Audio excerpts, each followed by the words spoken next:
of you. I am collective noun. I used to represent a group of peoples, animals or things. For example, a bunch of keys, army, folk, tribe.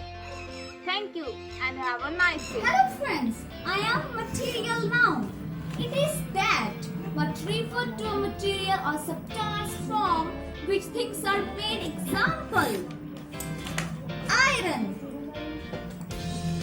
gold, cotton, etc. Thank you. Have a great day. Hello everyone, I am a common noun. A general name of a place, thing and animal are known as common noun. The example of common noun is this is a dog. In this sentence, the dog is general name of animal. Next one is this is a pasty. In this sentence, the pasty is a general name of a thing.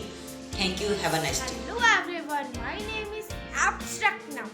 Noun of thinking that cannot be seen. For